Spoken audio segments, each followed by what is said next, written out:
I lost my job. Today I lost my job and it's something that's really affecting me because I lost it because they started doing e-verify at my job, try to cut the people working with fake papers. It's BS. I'm tired of always having to figure out ways that I can live a normal life and get a normal job like everyone else. I'm happy my parents brought me here as a kid, but honestly the struggle to keep up sucks. I feel like everywhere I go I'm not taken serious because of my legal status.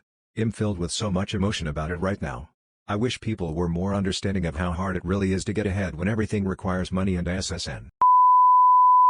Why was he so kind to me after all of my trauma? My mental health was past the point of fixing. He knows that I was sexually assaulted when I was 23. He's watched me push him away twice and have a massive panic attack both times.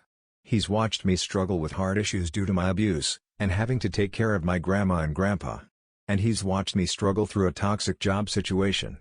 But when I saw him after 6 months and I sat there worried that he'd tell me to leave him alone because I told him I was trying to get over my abuse and deal with my feelings for him, he instead wrapped me up into a huge hug and told me the book I gave him made him cry. All I could think was why? My mental health at the time was past the point of anyone other than a therapist being able to help me. When a number I don't recognize calls me, I answer with Poop and Pee Incorporated. Usually they will say hello again and I'll repeat Poop and Pee Incorporated. 9/10 it's always scam callers. I've had one person ask what kind of business I was and I said we make poop and we make pee, then they hung up.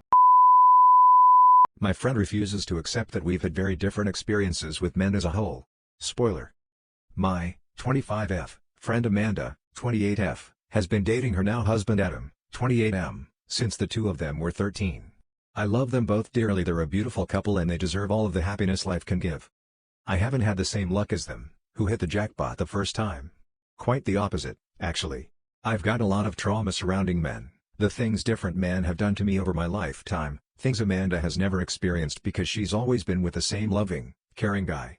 On the one hand, I'm thankful and happy that she hasn't been victimized the same way I have. On the other, I don't think she has the right to talk to me about how I'm too paranoid when it comes to men. Amanda never had a coworker twice her age stalk her after she left the job, going so far as to harass her friends demanding information on her. She's always had a ring on her finger, and men at her workplace have always respected the ring. She's never had one of her best guy friends tell her to her face that their entire 4-year friendship was a massive fucking waste of time because she wasn't interested in him. Guys who only become friends with girls to get with them, don't become friends with girls who have boyfriends. Amanda's never gone on a first date only to be sexually assaulted. She's only ever been on one first date. She's never been followed home by raving homeless men, yelling lewd comments at her that I won't even repeat on here. She's never walked home alone at night, because Adam has always been there to walk with her or pick her up. She's never lived alone and heard drunken pounding on her apartment door and slurred insults from strange men on the other side, because she moved in with Adam when she turned 19. These are just some of the things I've had to deal with in my life that have led me to be wary of men. She found the right guy the first time, and she has never had to deal with the things I've went through at the hands of men. I almost want to congratulate her on how lucky she must be to have never seen the side of men that I have, because she has never had to live in fear. She doesn't know what people are capable of, because she only knows what Adam is capable of. She has only ever seen the good, and as happy as I am for that, it also infuriates me when she tries to sit there and talk to me like because she's never had it happen to her that it doesn't exist. Before you ask, I've gone to police during the times crimes have been committed against me, to varying degrees of success. I have a restraining order against my stalker, but he still attempts to lurk on my social media and messages me on burner accounts from VPNs. My assaulter was never charged for what he did. My girlfriend verbally abused me cause Al couldn't have the deed with her and it's breaking me. 21M. So a few days back Al went to a friend's house party with my girlfriend. We were just casually chilling, dancing, and she ended up chugging down some booze too, though she wasn't super drunk, just a little bit tipsy. In her drunken haze, she got a little bit handsy and she proceeded to take me to one of the house's rooms where she started kissing me all over and Elle just automatically assumed that we were gonna have the deed.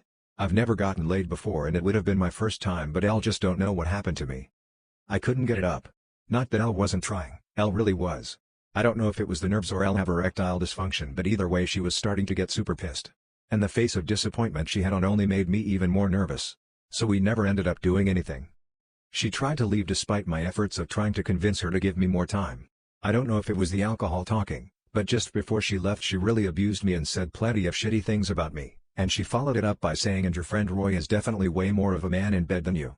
Roy, by the way, is the name of the friend that had invited us to his house party. I've been thinking about this for the past 3 days and emotionally, I'm pretty much at my lowest. The abusive part mostly just made me feel insecure about my self-esteem, but the other words, as Elle interpreted them, meant that she'd been having an affair with my close friend, and thinking about it just floods my face with tears every single time.